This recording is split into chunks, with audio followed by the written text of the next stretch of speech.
I have with me Mr. J. Mukund, who is the Head of Investor Relations of Raymond Limited.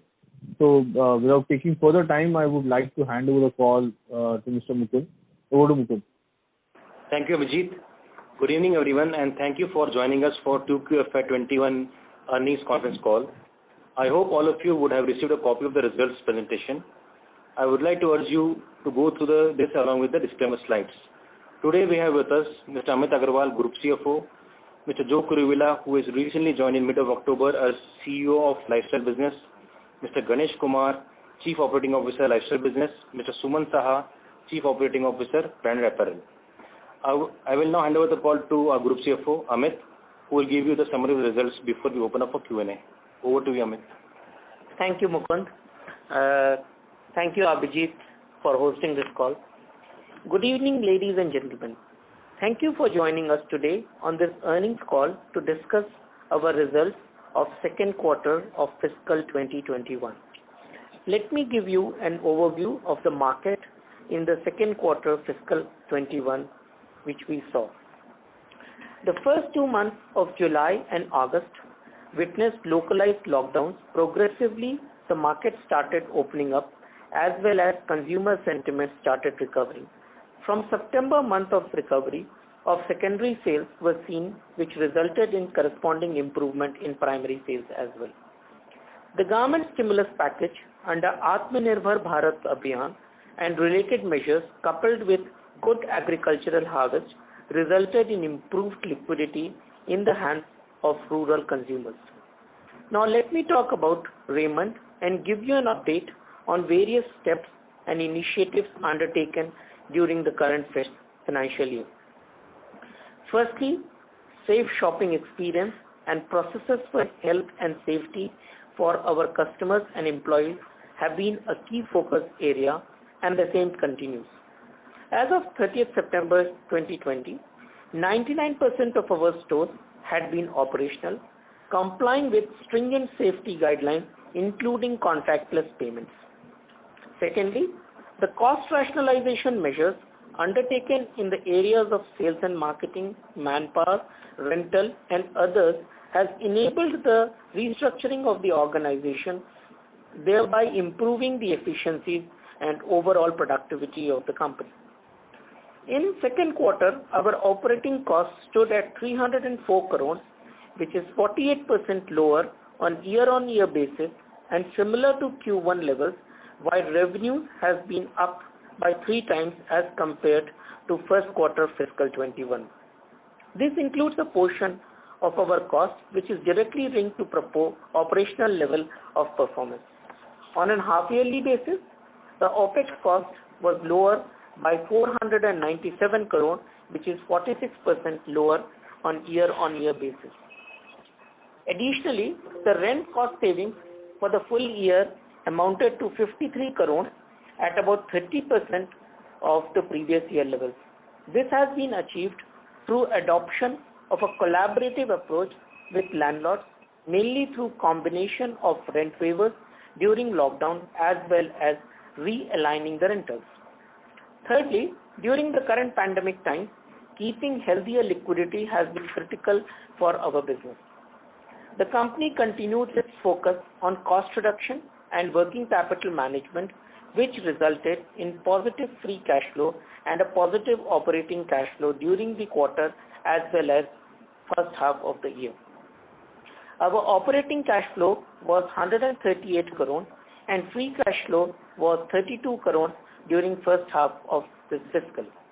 Collections during the quarter continued to remain strong, similar to first quarter of fiscal 21, and with reduction in inventory, our net working capital stood at 1359 crore, which is 191 crore lower as compared to June and 495 crore lower as compared with March. With these efforts, we have been able to maintain September end liquidity at around 600 crore, which is similar to June and March levels. Considering all the above initiatives, our net debt as on 30th of September 2020 stood at 1817 crore as compared to 1827 crore in June 2020, and 1,859 crores in March 2020. Our gross debt was in line and was also lower at 2,409 crores compared to 2,423 crores as at end of June and 2,430 crores as at end of March 2020. The average interest cost is around 8.6%, which is similar to June levels. Fourth, our initiatives in PPE product manufacturing continued to perform well under the garmenting segment and products in sanitizing and hygiene categories in FMCG business. The PPE business contributed close to 90 crores in the first half of this year. Now let me talk about the quarterly financial performance. Our consolidated financials for the quarter at the revenue level stood at 732 crores with an EBITDA loss of 52 crores resulting in a net loss of 133 crores. As per India's accounting, the rent concessions of 20 crores received during the quarter has been recognized under other income. Now let me talk about various segments. In terms of our branded textile business, July and August months were reeling under local lockdown and primary markets remained impacted. Slowly the market opened and we witnessed strong increase in September sales as compared to July. This was driven mainly from improvement in secondary sales with the onset of festivities and upcoming wedding season. The secondary sales in our pan-India 630 town spread TRS network shown significant improvement with recovery clocking to 65% in September month. We have also recently launched an antiviral technology-based fabric called Vira Safe, which protects against bacteria and virus and is also anti-odor and sustainable. This was launched in autumn-winter booking in August 20 and we have received a good traction with wide dealer coverage. In the retail outlets, it has received good customer response during the festive season starting in October. Our another initiative, Garment Exchange Program, was also very well received by the customers. This is an initiative where a customer can avail free tailoring on fabric purchase in exchange of old garments. Overall, about 1.45 lakh garments were exchanged. Overall for the quarter, the sales was 230 crores with an EBITDA loss of 6 crores. The EBITDA margins were impacted due to lower realizations on account of higher proportion of PV sales. In terms of our branded apparel segment, the retail channel, that is the EBO store network, which has more or less equal presence in malls and high street stores, and LFS, large format stores, which are mostly present in malls, were impacted in July and August due to intermittent lockdowns. However, with the opening up of malls from September onwards and with the onset of festive season, we have seen an uptick in sales. Coming to our trade channels, that is the MBOs and the TRS, we have exercised control on primary sales to them due to weaker secondary sales during the first half of this year. The focus has been to support the channel partners to liquidate inventory to speed up our collections. The quarter also witnessed higher proportion of online and clearance sales to realize cash as we continue to focus on working capital management as well as liquidity. Overall, from a margins perspective, while we have been able to bring in OPEX cost reduction, however, the gross margin was impacted on account of higher discounting, on account of higher EOSS period which lasted about 30 days more than normal, controlled primary sales, adverse channel mix in terms of online and clearance sales, as well as inventory provisioning for older season stock as per the policy of on a smaller revenue base.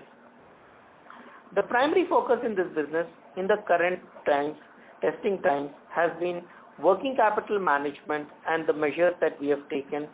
We have been able to achieve the same with 30% reduction in net working capital from March 20 to September 20.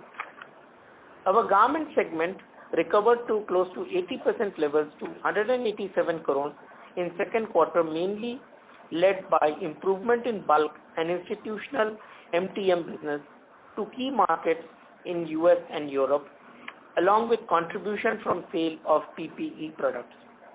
EBITDA margins were higher at 10.1% vis-a-vis 5.3% in previous year, led by better product mix and cost optimization.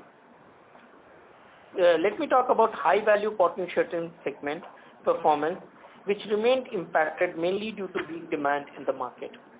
Both of our engineering businesses are back on track, with tools and hardware segment back to previous year levels to 100 crore, led by growth in domestic markets and well supported by exports to Latin America and the US markets.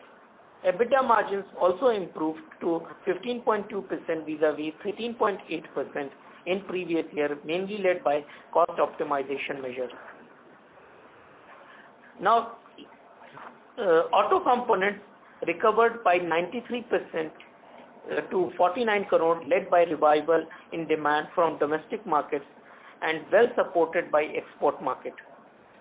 EBITDA margins improved to 20.7% vis-a-vis 15.4% in previous year, mainly led by cost optimization measures. Let me consider the real estate business, where we have seen the traction in bookings quite good. The physical visits of the customers are back to 60 to 70% of the pre-COVID levels. Factors such as launching of bank subvention scheme, along with stamp duty reduction and low home loan interest rates, have helped overall demand in the market. We also launched our 7th tower in August 2020. Overall, there have been 49 bookings in second quarter, resulting in total 1,012 bookings till September 2020, which is over 60% of the total inventory booked in the 7 towers, having 1,688 units with a booking value of nearly 1,000 crores. In this pandemic situation, certain customers were facing temporary challenges and were evaluating cancellation of booking of flats. However, we were able to retain them through bank subvention schemes and converting 2 BHK bookings into 1 BHK bookings. With the labor strength coming back to normalcy in September, our construction is on full swing, and currently the status is that we are working on 14 slab work in progress in tower A, B and C. Ground floor is in progress in tower D, and in the towers K and J, excavation work is in progress. Let me talk about an important factor about the demerger of the group. We have received approval from stock exchanges and already filed application with NCLT. Due to COVID-19 pandemic and related lockdowns, the entire business environment and the processes, including regulatory approvals, have been impacted due to temporary closure of business offices and government departments. We expect the overall process to be completed in the next financial year. As and when we have a meaningful update, we will inform accordingly. Now let me cover the outlook as we see under the most challenging environment. With the opening of the economy, continued government measures, including advance to government employees and waiver of interest on interest for loans in addition to the stimulus package recently announced, provides an impetus to consumer spending and accelerated economic activity. Additionally, with salary and bonus restorations, adequate savings and willingness of people to go out for shopping in the current festive season and the winter wedding season, we expect demand momentum to continue in second half of this fiscal. Also, our TRS network, having presence across 630 plus towns and cities, the sales are back to 70% of the previous year levels in the TRS network in the month of October. We are witnessing very strong recovery of 85 to 90% in the tier 3 to tier 6 markets, where we have a strong distribution network. In branded apparel segment, 99% of our EBOs are operational with consumer demand back to 50% of previous year levels.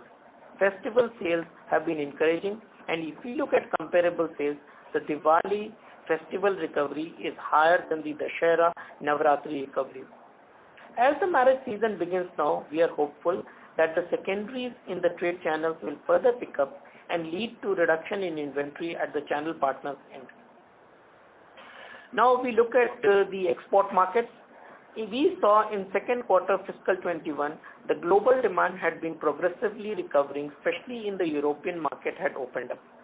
We received also good traction in orders from US and Europe markets in garmenting business and from Latin America and US markets in tools and hardware business. The bulk and the MTM orders for US and UK markets witnessed gradual increase in second quarter. However, with the second wave of COVID-19 pandemic in Europe region, we expect lockdowns may impact demand in the short term. We continue to see customers planning to shift their purchases from China to India, and we expect to benefit from the same. With the sales improving in the second half of this fiscal, driven by festivity and winter wedding season and cost optimization measures already undertaken, which is expected to reduce our cost by 30 to 33% on a full year basis. Our focused working capital management and lower capex, we expect to maintain adequate liquidity.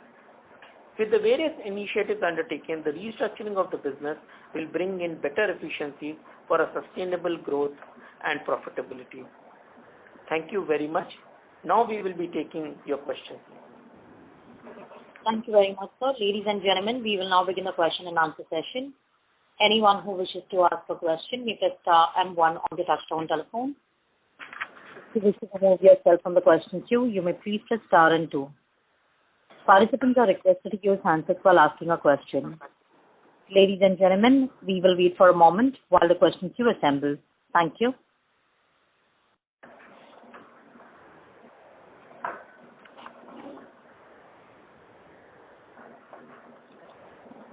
The first question is from the line of Meet Jain from LKP Securities. Please go ahead.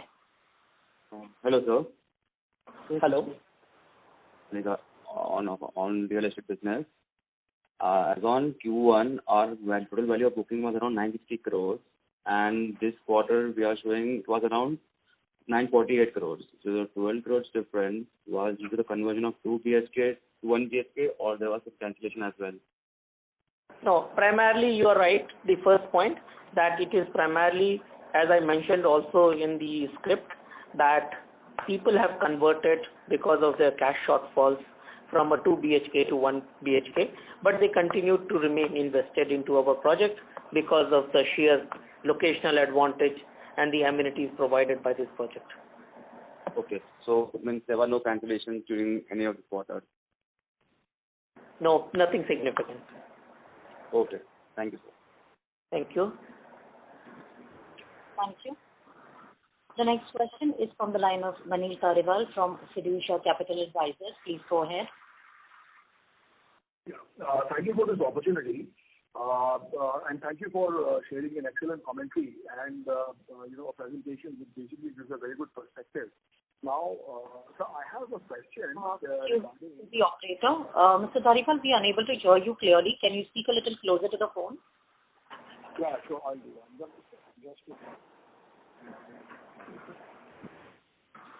Yeah, am I audible now? Is it better? Yes, thank you. Yeah. Yeah, thank you. So I basically want to compliment the management on an excellent commentary and on a very good presentation. Now my question was basically pertaining on the management team. I note that there has been a change in this last quarter, wherein one Mr. Vipin Agarwal, President Corporate, and Mr. Mukund Raj, who was the CEO of Realty, his name I did not find in the Q2 PPT. And obviously, I welcome the gentleman who's recently joined in the FMCG space. So maybe if you could just share a few inputs on that and its implication on the ongoing restructuring process, which is something that is very important in the scheme of things. Yeah. No, thank you, Manish.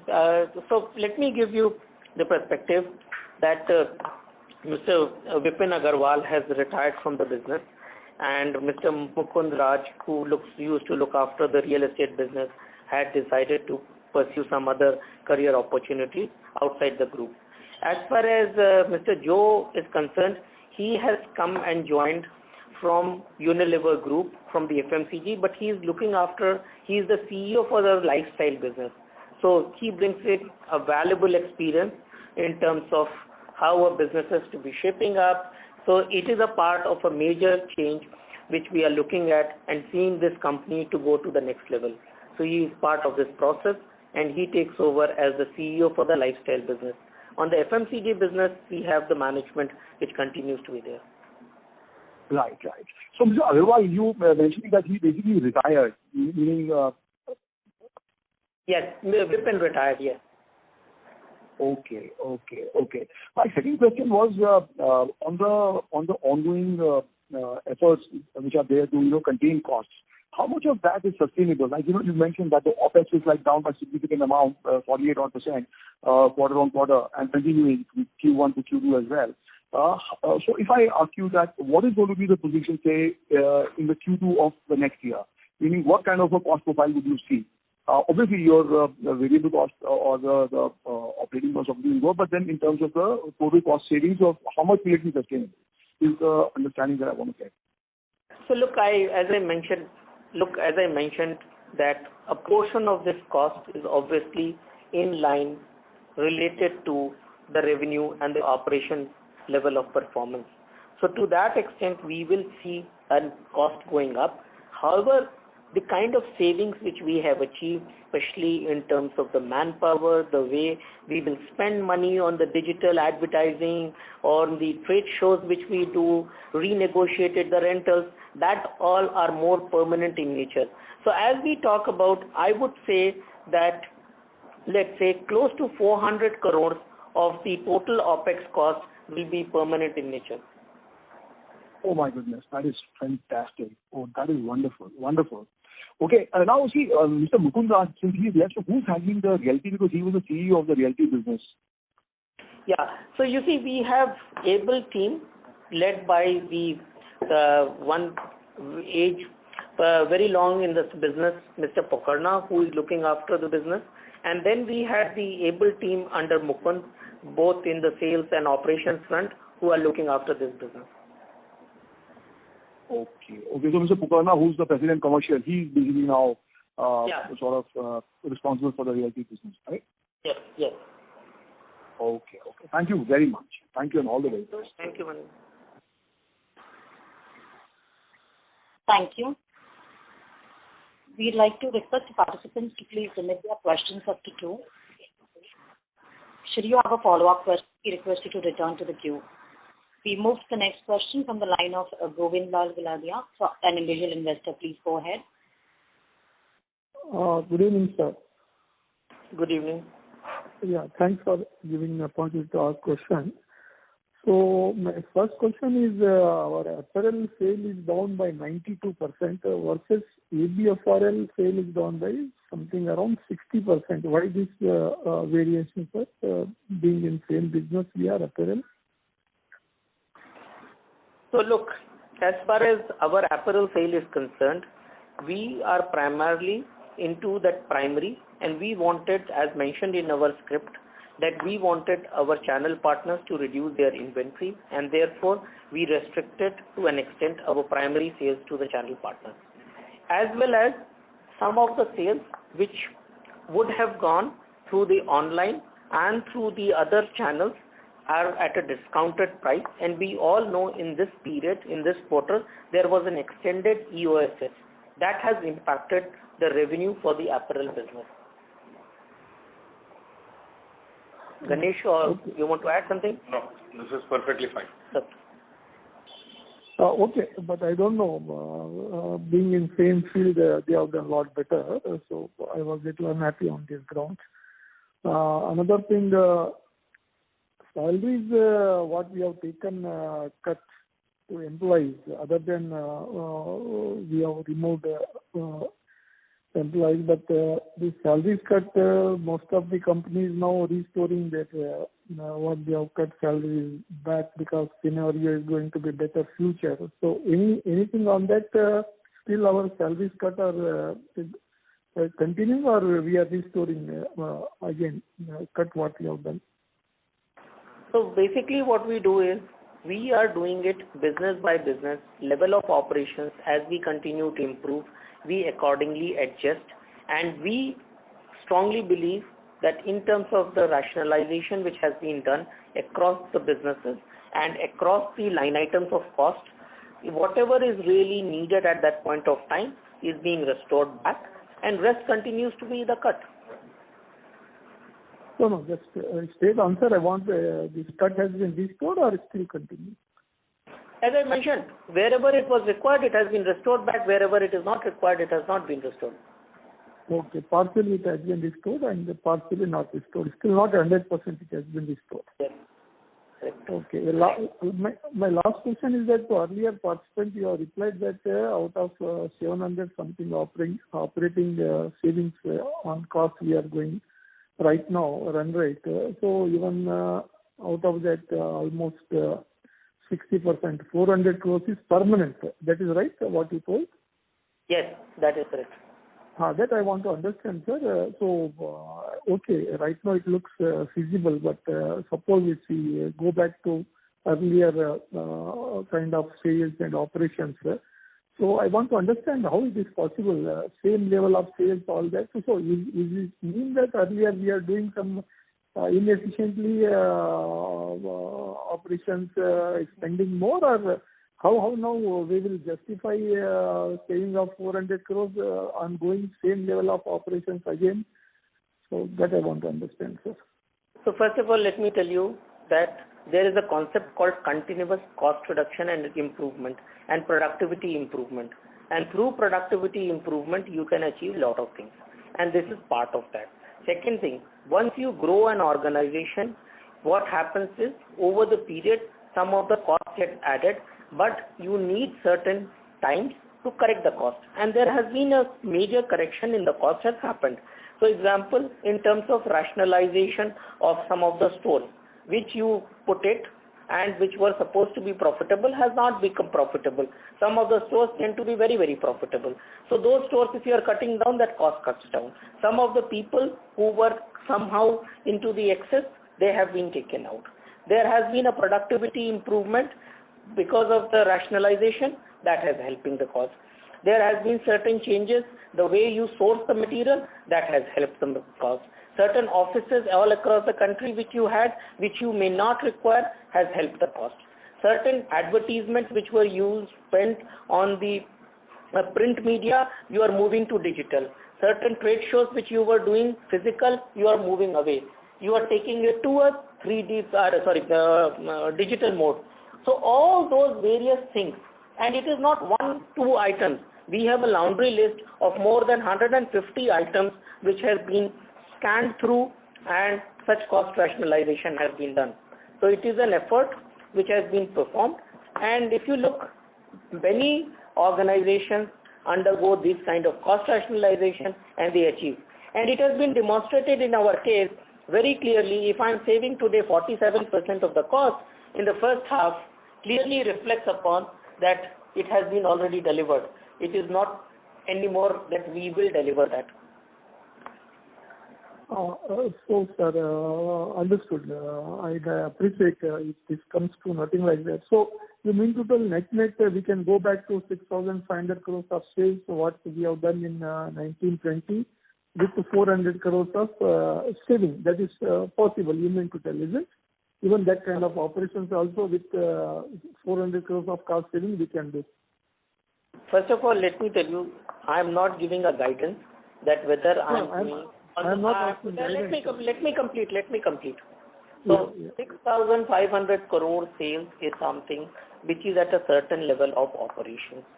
Considering the impact of COVID and everything, we do not know that whether that is happening tomorrow, 2 months, 6 months, 12 months, 24 months, or in 3 years or 5 years. So I know based on the prognosis which the company internally has deliberated, it seems feasible that based on the level of operations we foresee that is possible going forward, this is the right level of expenditure for the company. And we continuously evaluate and monitor that. No, sir, I am not told that this 6,500 crores is going to happen next year. It may happen after 2 years, 3 years, 5 years, what you told. We don't know. Let it happen 2 years, 3 years, 5 years. But only thing I am making clarification from you is that when this 6,500 crores of sales, what we have done, in future, whenever it happens, at that time also this 400 crore cost saving can be do with same kind of operation. That's what I was asking. Or again, this cost will go up. So this is Ganesh Kumar here. Just one line of statement. The variable cost which is linked to sale, those are the costs will proportionately go, but otherwise the fixed cost, what we are seeing as of today, will continue as per the guidance that Mr. Amit has given. Yeah, sir, that is only out of 700 crore. What is fixed variable? You better know. My simple question is that when that kind of operations again we go back to 6,500 crore level, what cost saving will be doing? What right now out of 700? So again, what cost will be going up? How much permanent cost saving is there out of that? That is my question. Yeah, that's what we said. Permanent cost savings we have considered 400 crore.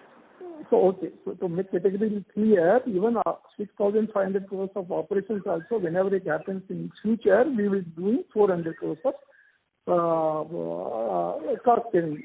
So let us say 150 crores for PBT was there. So if suppose in future it will be there, so another 400 crores will be adding. So that is what I wanted to understand. Thank you. You are free to do your math on your own. Well, that is math, sir. Earlier we used to do 150 crores PBT. Suppose same run rate is happens after 3 years, 4 years, when 6,500 crores sales come, this 400 crores will be added benefit because of cost saving. That is what I have to plus to math I am doing. What we told, that what only. I am not telling that 150 will come. 150 will come or not. Earlier it used to come at 6,500 crore operations sales level. This 400 crores will be extra. Whatever PBT comes in future, it depends upon, again, it is dynamic. I am not telling that earlier we have done, it will be done. As an example, I am just telling.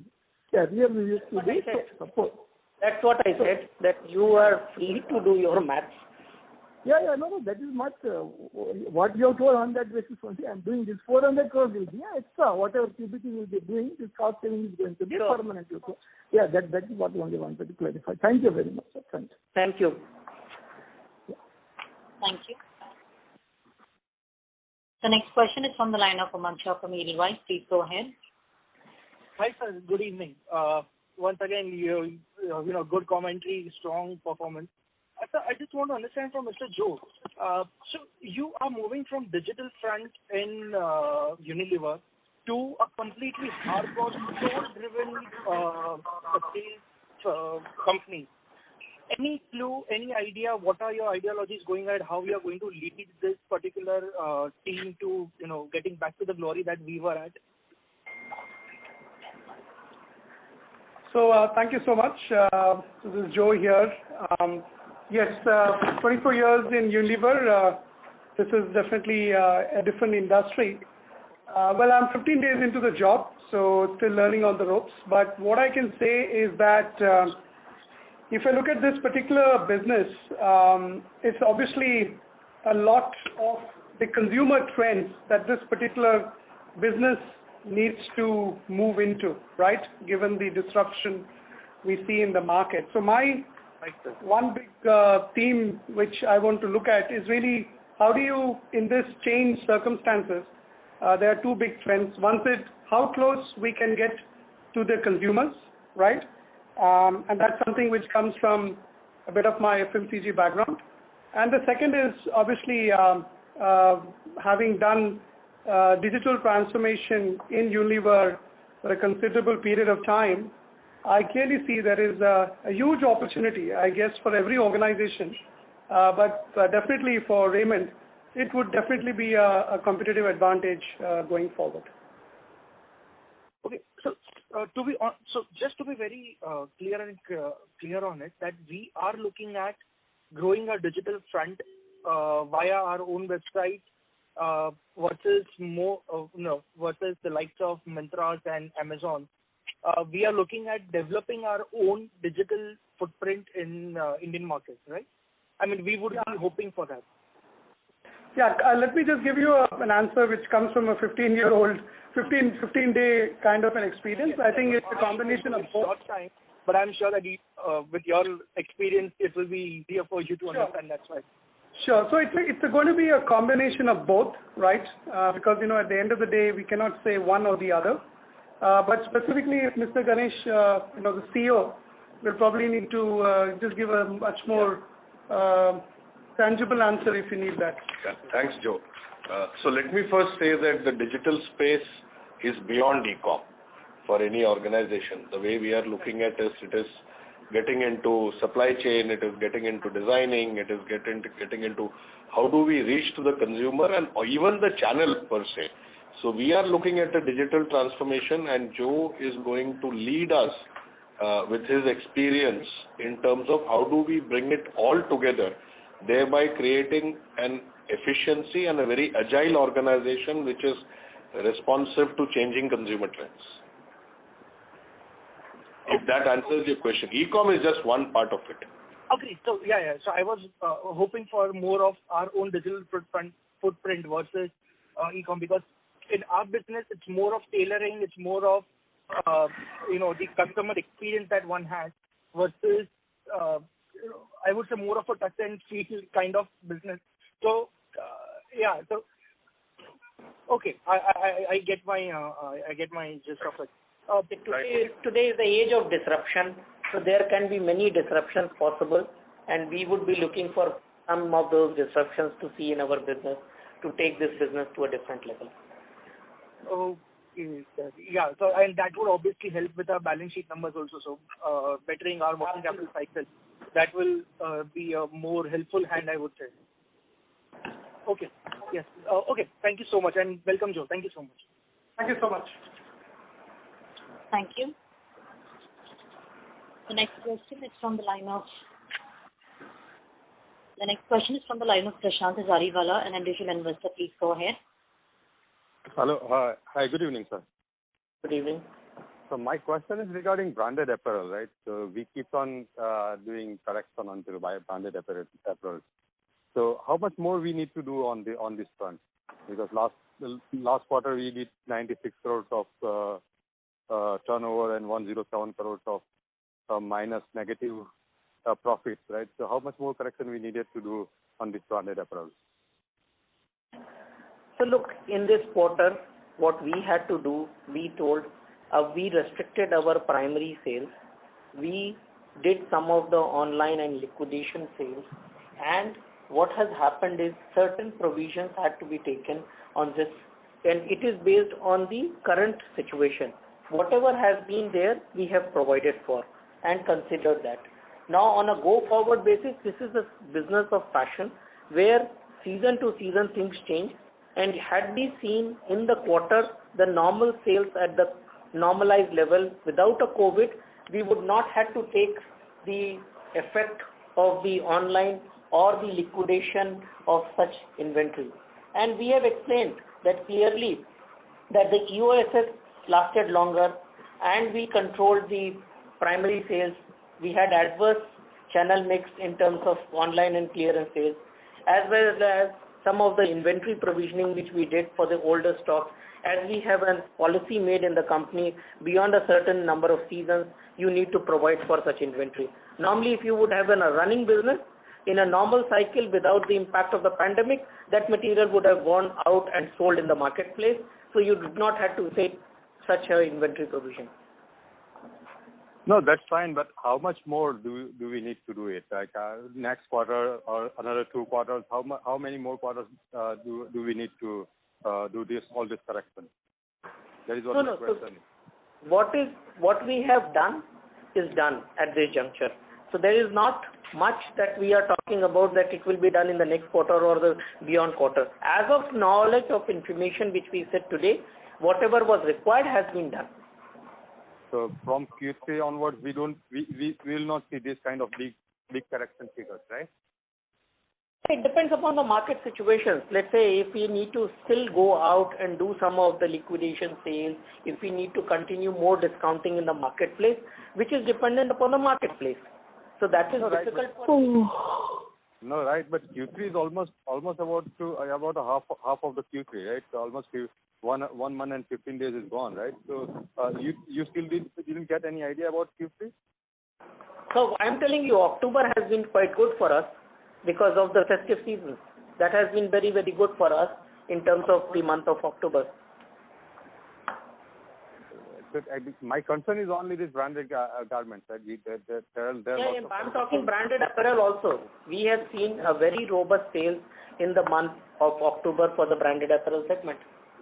Right. So last 2 quarters we have constrained our primary sales, and so secondary inventory, like EB or USS inventory has been almost going to be finished, right?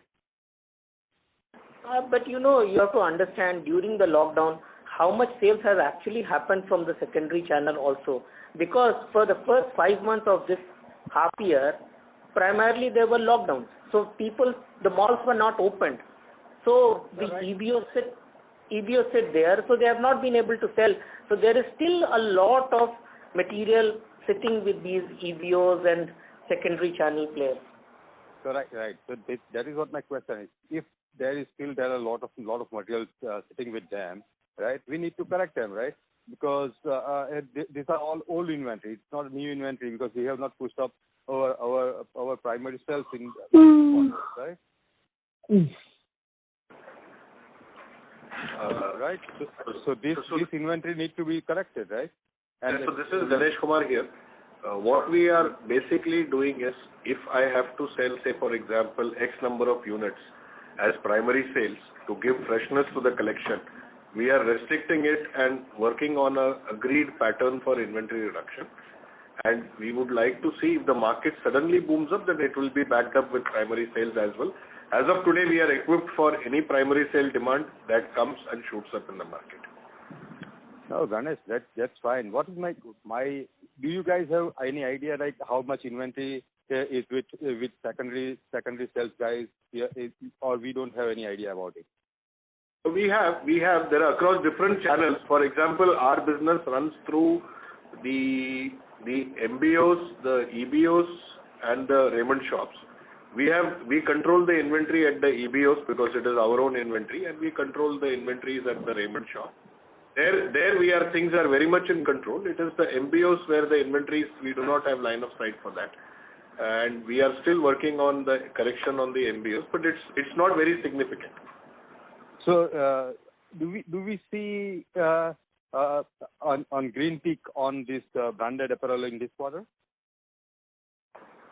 No, we can't give the outlook on that specific manner for the current quarter. No, but any idea about it? So obviously we are running the business, so we know what we have.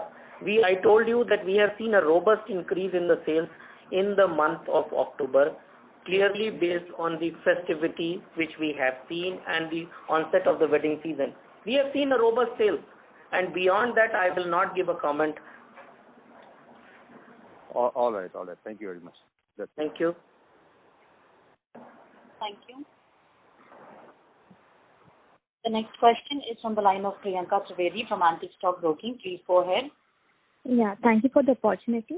I just wanted to get a sense on what would be the conversion ratio on our e-com website for those who visit our site. Like, I know it would be like really small, but still. So, Priyanka, we are presently, our site is about 10 to 12 weeks old, and we are getting a conversion rate on any particular day between 0.8 and 1.1%. Okay. Even though the visitors are increasing with every passing day, and we are seeing good traction there. Okay. And my second question is on the raw material side. So how is the raw material cost position right now, and how do we expect our gross margins to be in the coming quarters? Yeah, so if you look at the wool prices have fallen. There has been a significant fall in the wool prices, but considering that we have an adequate amount of inventory available on the wool, the benefit of such drop in the wool prices would be seen only in the fourth quarter. And as far as the cotton prices, we are seeing the benefits of it, but some part of the benefit is given back because the Cotton Corporation of India has also recently increased the prices substantially. So wool, you would see the impact almost in the fourth quarter. And the cotton prices, whatever has been the drop as in the second quarter, has almost recovered back in the third quarter as we speak today. Okay. And so, how do you expect our gross margins in the coming quarters? If you could give me an idea on that as well. Look, I think if you talk about the gross margin prediction, then you are already talking about the true guidance. So we are not giving a guidance at this juncture. Okay. And my last question is on since the summer is almost over, so how are you preparing for the winter and fall in terms of new designs, or are we not going with any new introductions? So basically, what's the inventory lineup going ahead? So we have launched Vira Safe, which is doing very, very well, and Raymond as a brand is very, very well known for the winter. So we are clearly prepared for that, and maybe Ganesh, you would want to add a line on it.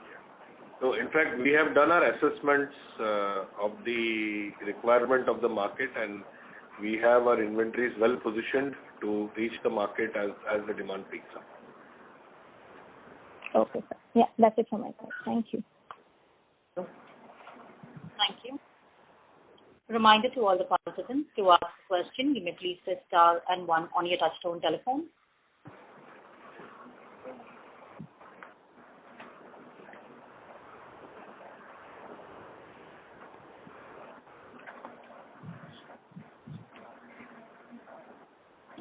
The next question is from the line of Darshit Shah, an additional investor. Please go ahead.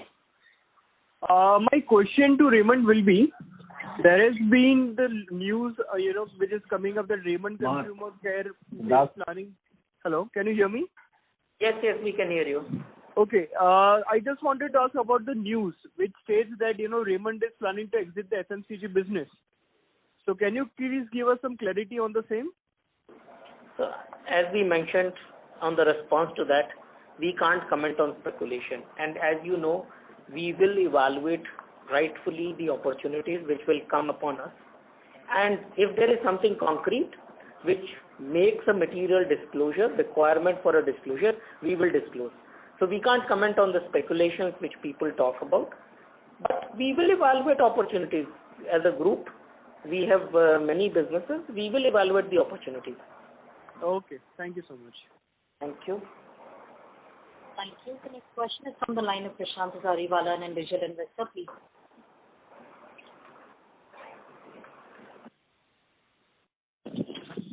Prashant, hello? The line is unmuted. Yeah. Yes, sir. I'd like to know about the export traction. Like you said in the initial presentation that you guys are seeing export traction and moving from China. What kind of thing is going on that front? I would like to know. And what kind of orders do we have, or are we seeing in the coming quarters? So look, we are seeing very clearly, I would not use the word anti-China sentiment, but very things similar to that. We are seeing clearly people talking about, and across our businesses. Let me first talk about the textile. People who have bought from us maybe in 2014, 2015, because of whatever reasons, be the pricing or whatever, they were not coming back to us. However, we have seen in the last few months that they have started to engage into a meaningful dialogue to talk about that whether there is a potential purchase from us. And this is a fashion business, so it will not be like a commodity that you place an order at an X price and you get the delivery today to tomorrow. Since it is a fashion business, you will take time, let's say 6 months to 9 months, to convert into a tangible order because they need to see the design and so on and so forth. So that takes its while. However, if you talk about the conversations, there is plenty of conversations which is happening. Now let me talk about our auto business. Some of the major OEMs out of Europe have started to negotiate with us for a new program which they would launch maybe in 12 months from now to 15 months from now, which they have been traditionally sourcing from China. They have started to engage very much with our auto business. So very clearly that is another good sign or a strong sign. Similarly, in the tools and hardware business, we have seen also the traction of the exports, be it in the Latin American market or in the African market. We have seen a significant improvement in that market from a demand perspective. Ganesh, you want to add something? Yeah. So, as Amit had rightfully said, from the export side, it is more about all the customers looking at diversifying and keeping an additional source. And we are discussing with them. It is also an opportunity for us to expand our own capabilities in terms of moving beyond suits, jackets and shirts and trousers. So we are looking at co-creating a lot of collections. There is a discussions going on in various stages of progress, and we are hopeful that this will set up some strong foundations for us to build on the export business. Right. So I understand it takes time, but by what time we will be confirmed about this positive traction from the export? By which quarter? By the end of this year, or? So it will start trickling down by after about 2 quarters, because the effort is on. Samples, we are developing samples, conversations are happening. So it's a very structured process. Unlike, as Amit said, in the commodity, here first you share the creative designs, then based on the designs, yardages are made, then based on that garments are made. So there is a cycle which it follows, and it is typically a 12-month lead cycle that the international buyers follow. But the auto and tools and hardware will see much ahead of all this stuff, right? Yes. Maybe next 3 months or 6 months kind of thing? Yes, absolutely. Because if you see, that is the reason we talked about that in tools and hardware, we have seen the recovery coming back almost pre-COVID level, because clearly the markets are moving, new customers are being added, so that has aided to get back to the recovery faster.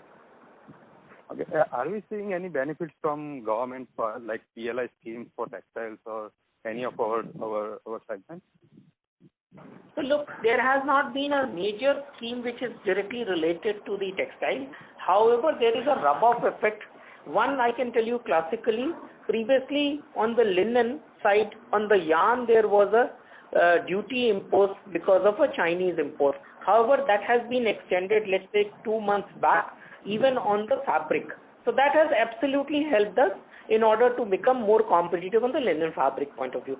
However, the rub-off effect which I say is on the consumer, because the consumer having little bit more cash in the hands will enable him to go for such a purchase of the spent on the fabric or on the clothes and so on and so forth. So there is a rub-off effect is a larger one, I would call upon. Okay. And one more, like on the real estate side, when will be our completion of our first phase of our project? So look, this project is a 5-year project, and the first delivery will be given in 23. In 23. 23? Yes, first phase which we have already launched almost 1.5 years back, 16 months back, will be given in 23. 23 in FY23 or it's calendar year 23? I think it is in calendar 23. What we are talking about is somewhere September to October month. September to... It takes 5 years to make a building? One building? Not 5 years, no. We have started almost in 19, right? So 19, 20. No, but you have lost also. You have lost also 3 months. So but that is why, but we have to get the amenities also made, because we want to get the OCs done. All the things have to be completed. The whole amenities, the parking space, the whole parking garages, all that has to be completed. Therefore, we have taken the time accordingly. So once we complete first building, then the other 4 or 5 buildings will be fast, right? Within next 2 years kind of thing. Yeah. So what we are doing is, after the first building, anything after 3 to 4 months, every building will keep on coming and getting delivered. Okay. All right. Thank you very much. Thank you. Wish you a happy Diwali. Same to you. Thank you. Thank you. Ladies and gentlemen, this was the last question for today. I now hand the conference over to the management for their closing comments. Over to you, sir. Thank you very much, and look forward talking to each one of you in the next quarter, and wishing everyone happy Diwali and prosperous New Year.